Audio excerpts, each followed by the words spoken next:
Igor, bem-vindo, boa tarde. Boa tarde, Jesus. É um prazer estar aqui com vocês novamente. Qual a relevância da Polônia como um destino dessa missão oficial quando a gente fala de relações comerciais e dessa intenção de se efetivar Mercosul e União Europeia, esse acordo? Olha, Jesus, a gente tem que entender como funciona a União Europeia. O acordo do Mercosul e da União Europeia, né, que para a gente tem um objetivo muito claro de exportação do setor agro brasileiro, ele foi dividido em duas partes. Uma parte mais difícil e complexa, que envolve compras governamentais, envolve as pessoas, trânsito de pessoas, e esse acordo precisa ser ratificado entre cada um dos parlamentos do bloco.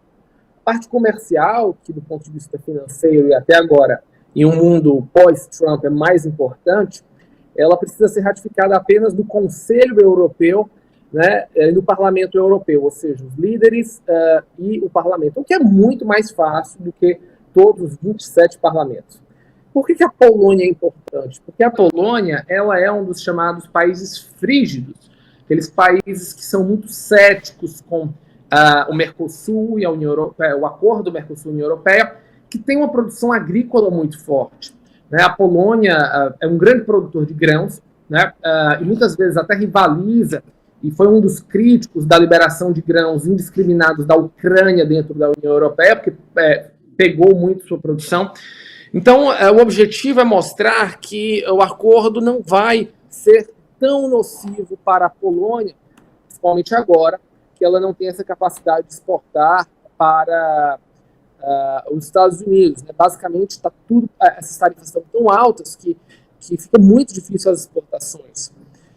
Então, o ponto de vista da Polônia é suavizar um pouco essas relações, entender que o acordo não vai ser tão ruim assim, que dentro de um cenário internacional agora, onde os Estados Unidos se torna bastante não confiável e a produção industrial europeia precisa sim de um local para suas exportações, fica muito claro que o Mercosul, pela sua pujança por causa do Brasil e agora um recrudescimento da política argentina, é um grande porto importante, não para substituir totalmente os Estados Unidos, mas para dar algum alívio e mostrar, fazer um gesto para o planeta inteiro de que os acordos multilaterais ainda estão em vista e que os próprios europeus estão indo nesta direção.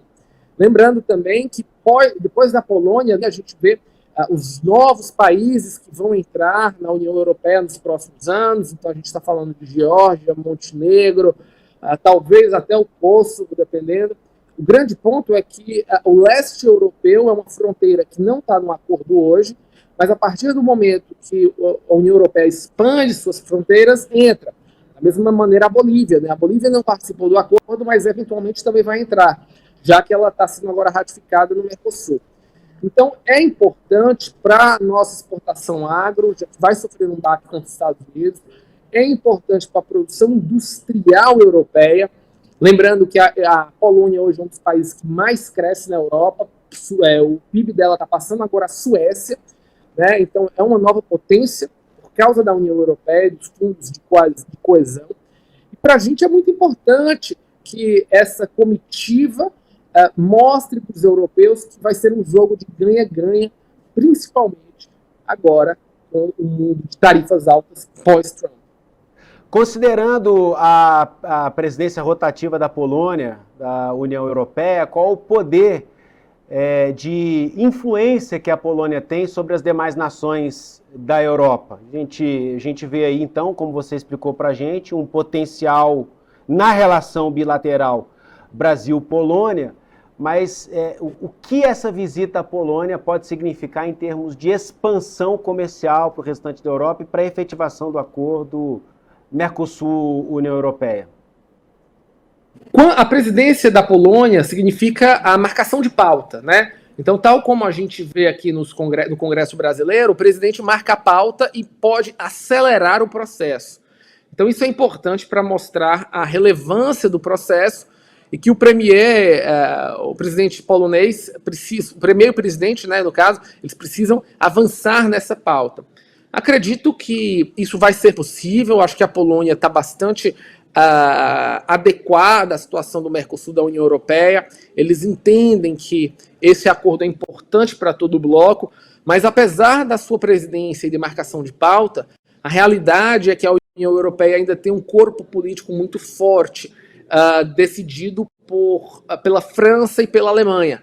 A Alemanha sempre quis esse acordo que fosse ratificado o mais rápido possível, já que é o grande motor industrial, e a França, que era reticente, agora abre espaço porque entende que a sua produção industrial também pode ser fragilizada. Então, até mesmo os lobbies agropecuários da França estão abrindo espaço, né?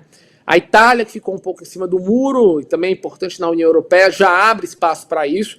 Então, acho que você vai ter um espaço de pressão do Mercosul junto com os poloneses e depois, obviamente, a visão em Bruxelas é que isso vá para a pauta de votação tanto do Parlamento quanto da Comissão.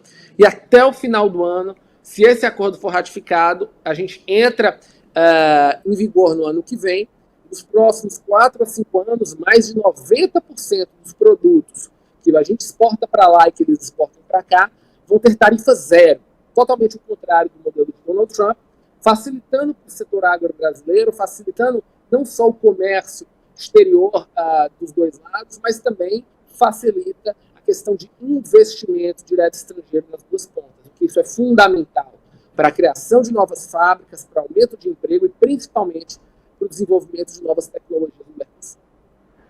Como você pontuou, o lobby agropecuário na França é muito forte. A gente teve aquele episódio do CEO do Carrefour, o veto à carne brasileira, a reação muito forte entre os empresários e a própria classe política aqui no Brasil, e agora o governo buscando uma aproximação. O governo Lula, recentemente Fernando Haddad esteve por lá, no encontro de ministros responsáveis pelas finanças, né, o ministro de lá também, já como uma preparação do terreno para a viagem do presidente Lula prevista para junho, à França.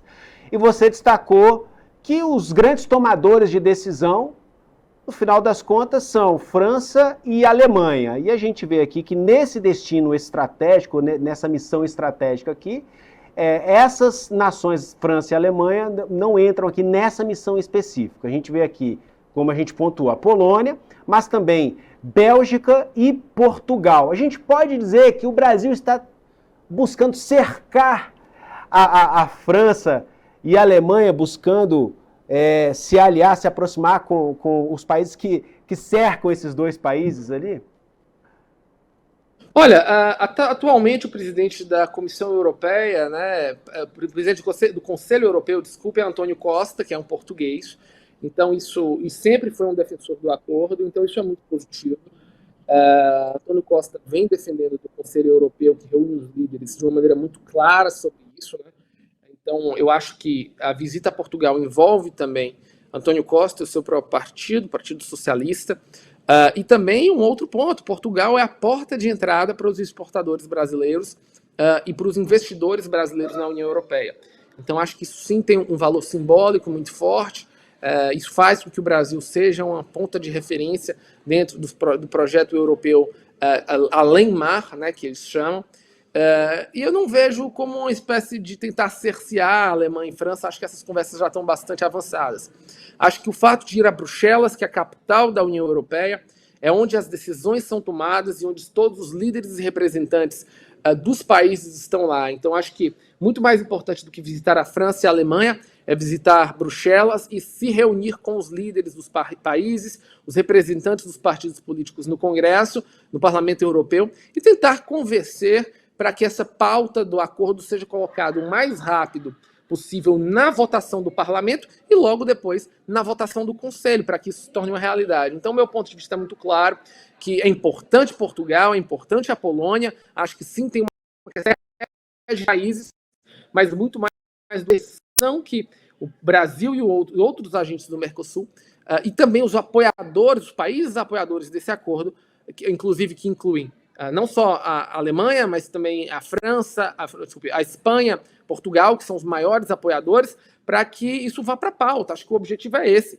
ir para a pauta com votos suficientes para ser aprovado no Parlamento e, ao mesmo tempo, votos dos líderes do Conselho Europeu, que são os líderes de governo, e que a gente tenha isso finalizado esse ano. Acho que isso é uma vitória da Europa, é uma vitória do Mercosul, uma vitória do Brasil, e de fato é um contraponto fenomenal à questão do isolacionismo que o presidente Trump está colocando.